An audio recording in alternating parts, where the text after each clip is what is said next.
What speeches do you remember? Toastmasters, church, school? By the end of our little discussion this evening, I hope that your understanding of what makes a speech memorable improves as a step toward making your future speeches more memorable. I take you back to 2014. I'm at the Toastmaster International Convention. I am a judge in one of the 9 semifinals. They told the judges in the judges briefing, which by the way went 2 hours because we went through every possible question in detail. They told us to sit up front just in case there was a sound system foul up, which we went through 9 speakers, and I'm going to play the speech by Sylvia Belford. Put it in perspective.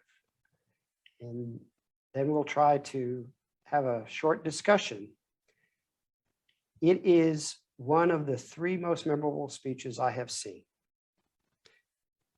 The one that won 2013, Changed by a Tire, the one in 2014, I See Something, in this one. I hope you find it memorable.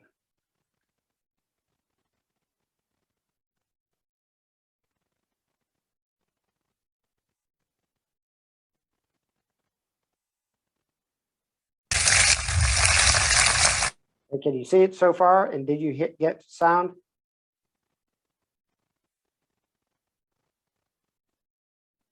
I assume that was yes. Yes. Okay, thank you.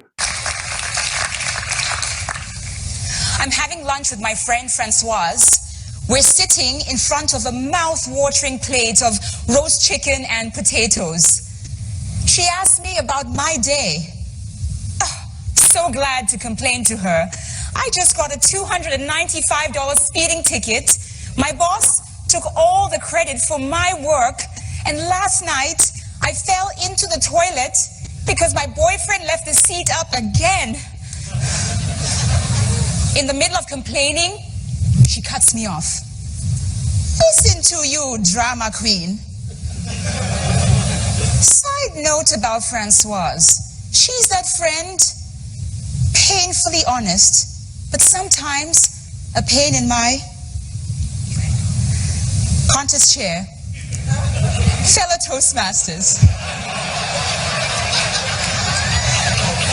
And anyone with a friend like Francoise. She said, Sylvia, you don't have big problems. Put it in perspective. Do you know what happened to my mother during the genocide in Rwanda? No, as I piled on another spoonful of potatoes. You know that 800,000 people lost their lives in just 100 days. At the height of all the killing, I was helplessly searching the streets for my mother. She had been missing for 37 hours. I turned up a dirt road, heading back home. In the distance, people. A pile of people.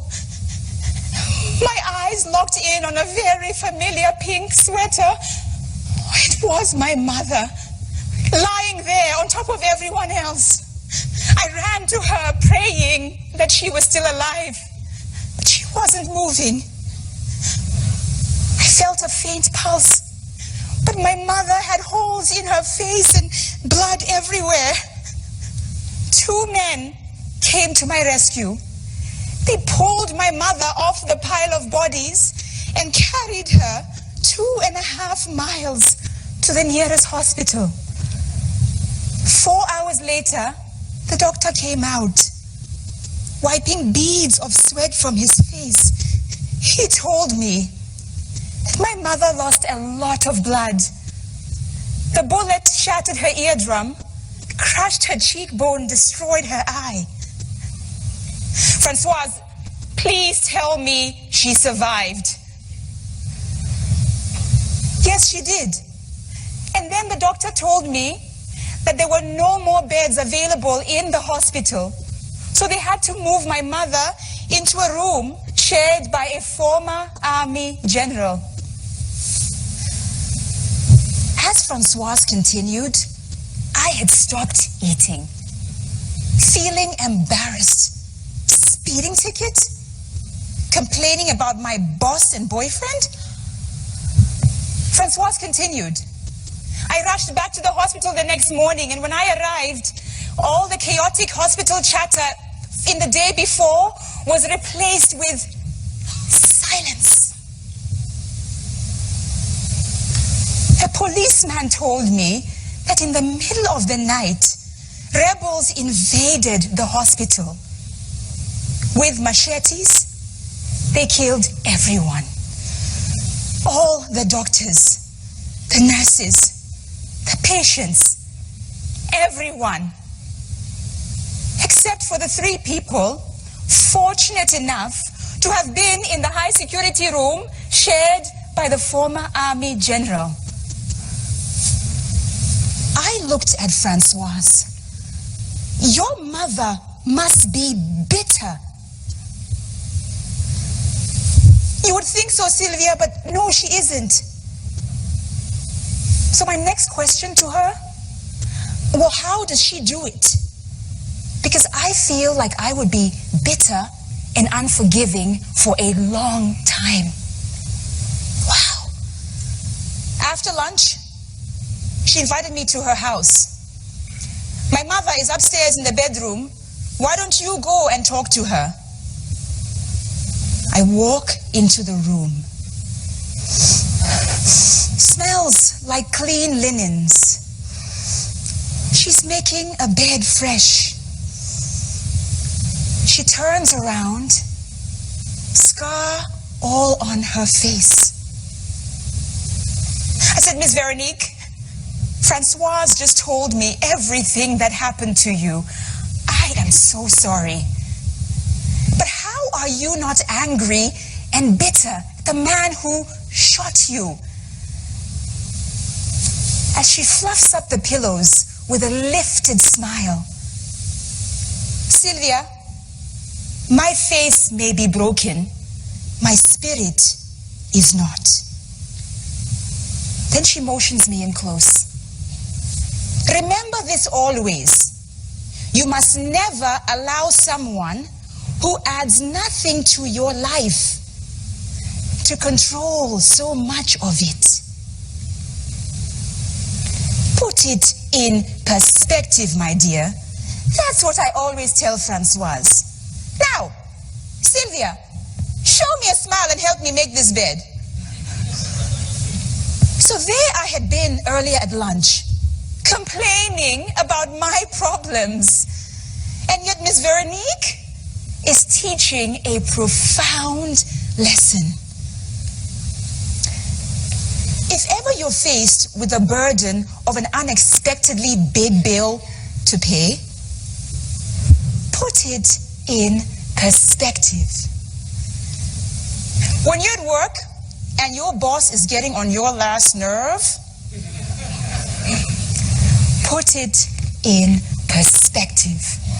Ladies, when you're in the bathroom late at night and you fall into the toilet because the seat wasn't down, put it in perspective. I have come to learn that in life we will all face trials and tribulations, great and small. But through it all, we still have to put it in perspective. Contest chair.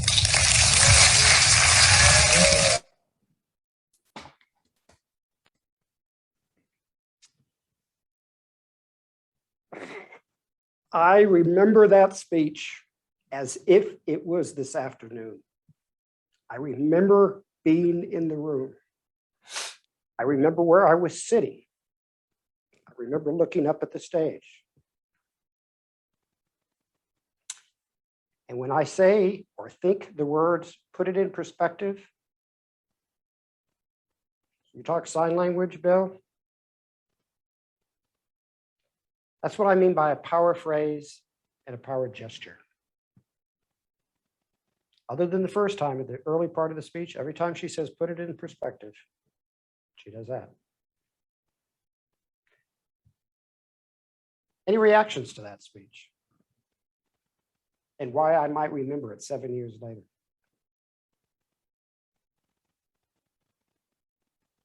If no one volunteers, I'll call on you. I will volunteer. It's so powerful to hear that lady talk. And it's a good lesson for all of us of the things that we think are such a burden and a problem. And you look around our country and the world of things that are really burdens and problems. It's just a really valuable lesson that I will take and try to put it in perspective. Thank you.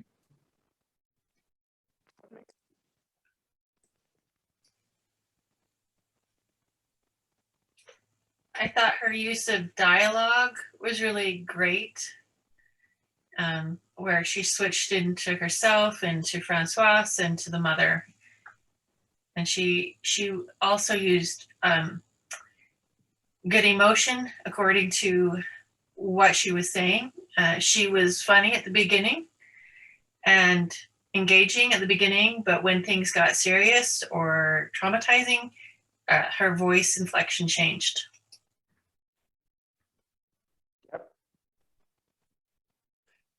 My first mentor in Toastmasters, Blake McDaniel, taught me that on some speeches, you want to visualize emotionally where you want to take the audience at different parts of a speech. And she starts off pretty high. You know, we've all complained about bosses and boyfriend, girlfriend, spouse, whatever. And then things come down and get serious. She's careful to lighten things a bit, a couple of times, and then right at the end, back up so that you're left on a positive note. Otherwise, you just totally cringe and just want to hide from the whole thing. So ending on a positive note is important. Other reactions? Bill. Okay, you're gonna hear from a number one analyzer. Good. But what I do want to say about it, it was exceptionally effective, and for just a number of reasons. It was very clear. There was no confusion throughout the entire speech. It was a simple message, but it was a very powerful message. She really hit the 5 H's that Ed Tate used. He's 1999 world champion. It's, it's head, appeals. It's intellectually stimulated. Heart, it's emotionally. It had humor. It was heavy hitting. It was a subject of deep importance. And it gave the opportunity for the audience to be the hero. It had a takeaway and a call to action. And she just really, really nailed it all the way across. And that's what I think about that. Thank you. Any other comments? Watch it again, by the way. You'll find that she appeals to pretty much all the senses. She talks about the smell of the linen and the joy of eating. So she's really pulling out all the stops to connect with the audience. She did, and her examples I thought were really tremendous as well. She was trying to hit as broad a path of audience members as she could with her examples. Yep. And it was bookended. She had them up front, and then she used them in a general form right at the end. So and actually with it all ties together. She also used just a little bit of tension release humor there towards the end. Yeah. Any other comments? So I with the thoughts, when you speak, there are 6 speeches. Speech you planned, speech you gave, speech you wish you had given. But more importantly, there's the speech the audience heard, saw, felt, the speech the audience remembers, and the speech the audience enacts. Make your next speech more memorable and actionable. Mr. Toastmaster.